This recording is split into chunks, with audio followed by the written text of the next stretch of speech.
गांव के बाहर अपने छोटे से खेत में मकई अपने दोनों बैलों हीरा और मोती के साथ हल चला रहा था। पसीना उसके चेहरे से लगातार टपक रहा था, लेकिन उसने मेहनत करना बंद नहीं किया।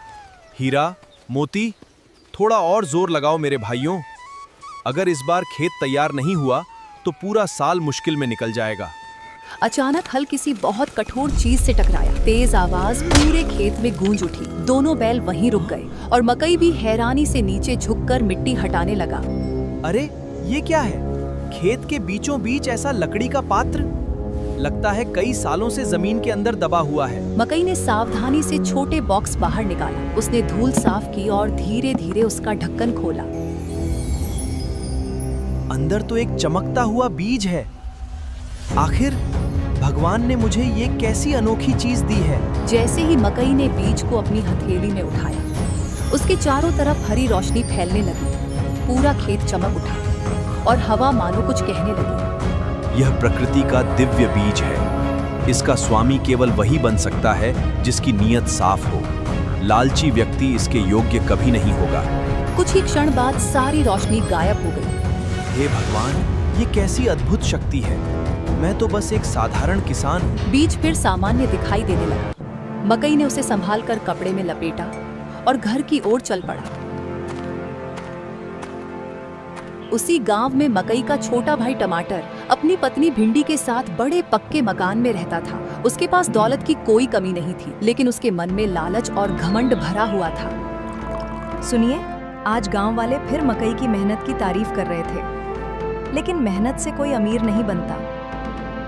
सही कह रही हो। अगर किसी गरीब की किस्मत अचानक बदल जाए तो समझ लेना उसके हाथ कोई बड़ा राज जरूर लगा है। उधर मकई अपने छोटे से घर पहुंचा। उसने बीज को पुराने लकड़ी के संदूक में सुरक्षित रख दिया। उसे बिल्कुल भी अंदाजा नहीं था कि यही दिव्य बीज उसकी जिंदगी ही नहीं, पूरे गांव की किस्मत बदलने वाला है। उस रात पूरा गांव गहरी नींद में सो रहा था। अचानक मकई के घर में रखे संदूक से हरी रोशनी निकलने लगी। दिव्य बीज हवा में तैरने लगा और धीरे धीरे घर के दरवाजे की ओर बढ़ने लगा। ये अपने आप कैसे उड़ रहा है? आखिर मुझे कहाँ ले जाना चाहता है?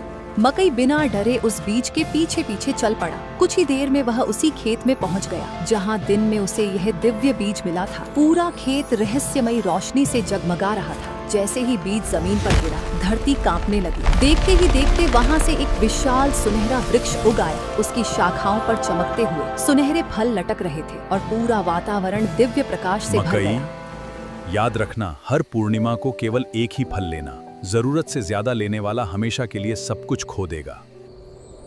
मुझे धन दौलत नहीं चाहिए, बस इतना मिल जाए कि मेरा परिवार सम्मान से जी सके और मेरे बैल कभी भूखे न रहें। वृक्ष की एक शाखा धीरे धीरे झुकी और एक सुनहरा फल अपने आप टूटकर मकई की हथेली में आ गिरा।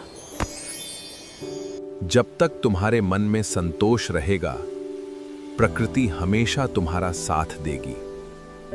मकई ने हाथ जोड़कर वृक्ष का धन्यवाद किया और चुपचाप अपने घर लौट आया। अगली सुबह मकई शहर गया और सुनहरे फल को एक बड़े सुनार को दिखाया। सुनार उस फल की चमक देखकर हैरान रह गया। मैंने आज तक इतना अनोखा और शुद्ध सुनहरा फल कभी नहीं देखा। इसके बदले मैं तुम्हें बहुत अच्छी कीमत दूंगा। और उसने उसके बदले अच्छी खासी रकम दे दी। मकई ने उन पैसों से घर की टूटी छत ठीक करवाई, बैलों के लिए अच्छा चारा खरीदा, खेत के लिए बीज और खाद ली। उसने एक भी रुपया दिखावे पर खर्च नहीं किया। कुछ ही दिनों में गांव वालों ने मकई की बदली हुई हालत देखी। सब सोचने लगे कि आखिर एक गरीब किसान की किस्मत इतनी जल्दी कैसे बदल गई। भिंडी, मुझे पूरा यकीन है कि मकई के हाथ कोई बड़ा राज लगा है। बिना वजह कोई गरीब इतना नहीं बदल सकता। मैंने भी सुना है, गांव के लोग बात कर रहे थे, मकई की इतनी जल्दी हालात ठीक कैसे कर लिया। मुझे लगता है कुछ तो रहस्य छिपा है। उसने मन ही मन तय कर लिया कि वह किसी भी कीमत पर इस रहस्य का पता लगाकर रहेगा। अगले दिन सुबह मकई और उसकी पत्नी घर के बाहर में बैठकर बातें कर रहे थे। तभी दूर से टमाटर और भिंडी मुस्कुराते हुए उनके घर की तरफ आते दिखाई दिए। अरे भाई मकई, सोचा आज तुमसे मिलने आ जाएं। सुना है अब तुम्हारी खेती पहले से काफी अच्छी चल रही है। भगवान की कृपा है, मेहनत कर रहे हैं, बस उसी का फल मिल रहा है।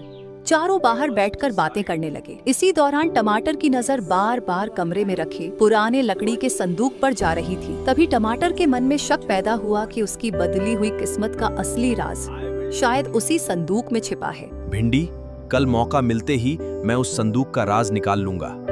अगर किस्मत ने साथ दिया तो हम पूरे जिले के सबसे अमीर लोग बन जाएंगे।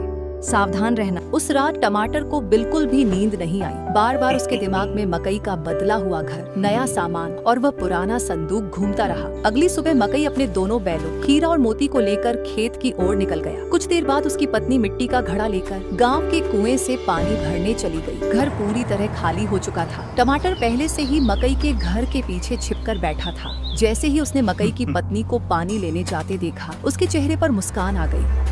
उसे यही मौका चाहिए था। टमाटर चुपके से घर के अंदर घुसा। उसकी नजर सीधे कमरे के कोने में रखे पुराने लकड़ी के संदूक पर गई और कांपते हाथों से संदूक का ढक्कन खोल दिया। संदूक के अंदर वही दिव्य बीज रखा था जो हल्की हरी रोशनी बिखेर रहा था। टमाटर ने बिना एक पल गंवाए बीज को अपनी जेब में छिपा लिया, संदूक बंद किया और चुपचाप घर से बाहर निकल गया। शाम को जब मकई खेत से वापस लौटा, उसने संदूक खोला तो दिव्य बीज गायब था। उसने पूरा घर छान मारा लेकिन बीज कहीं नहीं मिला। वह समझ गया कि किसी अपने ने ही उसका विश्वास तोड़ा है। जिसकी नीयत साफ होगी वही इस बीज का रहस्य समझ पाएगा। अगर किसी ने लालच में इसे लिया है तो भगवान उसकी रक्षा करें। उसी रात टमाटर और भिंडी अपने घर के पीछे पहुंचे। उन्होंने बीज जमीन पर रखा। अचानक हरी रोशनी फैल गई और देखते ही देखते वहां भी वही विशाल सुनहरा वृक्ष उग आया। इस वृक्ष से केवल एक फल लेना, जरूरत से ज्यादा लेने वाला हमेशा के लिए सब कुछ खो देगा।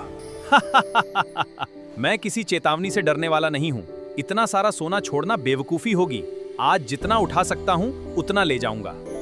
जल्दी करो, सारे फल बोरों में भर लेते हैं। आज के बाद हमें कभी मेहनत नहीं करनी पड़ेगी।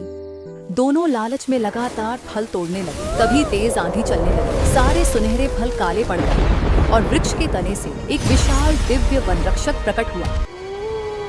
रुको, तुमने प्रकृति का नियम तोड़ा है। उसने जरूरत भर लिया। तुमने लालच चुना है, का फल भुगतना होगा। जादुई बेलें जमीन से निकलकर टमाटर और भिंडी के हाथ पैरों से लिपट गई। दोनों जितना छूटने की कोशिश करते, बेलें उतनी ही कसती चली गई। हमें माफ कर दीजिए, हमसे बहुत बड़ी गलती हो गई। अब हम सिर्फ एक फल लेकर चले जाएंगे। जब इंसान के मन में लालच जन्म ले लेता है तब वो कभी एक पर नहीं रुकता। तुम दोनों परीक्षा में असफल हो चुके हो। अगले ही पल दोनों खुद को एक विशाल जादुई बगीचे में खड़ा पाए। वहाँ हजारों सूखे पेड़ थे। वनरक्षक ने उन्हें बताया, अब तुम्हारी सजा यही है। हर पेड़ की सेवा करो, पानी दो और मेहनत से इन्हें फिर से जीवित बनाओ। तभी तुम्हें मेहनत का असली मूल्य समझ आएगा। मैंने जिंदगी भर बिना मेहनत सब कुछ पाना चाहा। आज समझ आ रहा है कि असली दौलत मेहनत से मिलती है। कई दिन बीत गए। दोनों धूप में लगातार मेहनत करते रहे। उनके हाथों में छाले पड़ गए और धीरे धीरे उनके मन का घमंड और लालच पूरी तरह टूटने लगा। काश हमने शुरू से ही मेहनत पर भरोसा किया होता। लालच ने हमें सिर्फ दुख और अपमान दिया है। वनरक्षक ने देखा कि अब दोनों के मन से लालच समाप्त हो चुका है। वह उनके सामने प्रकट हुआ और मुस्कुराते हुए अपनी दिव्य शक्ति से उन्हें वापस गांव भेज दिया। भाई मकई, मुझे माफ कर दो।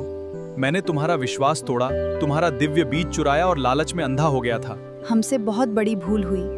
अगर हो सके तो हमें एक मौका और दे दीजिए। अब हम मेहनत से ही जीवन बिताना चाहते हैं।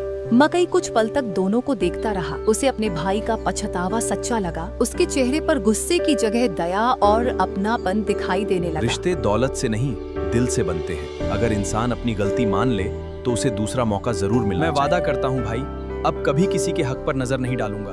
मेहनत से कमाऊंगा और ईमानदारी से जीऊंगा।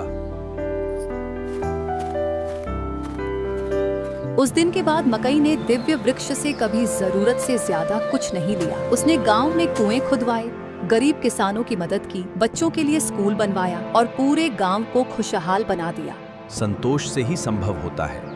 लालच हमेशा इंसान से उसका सब कुछ छीन लेता है।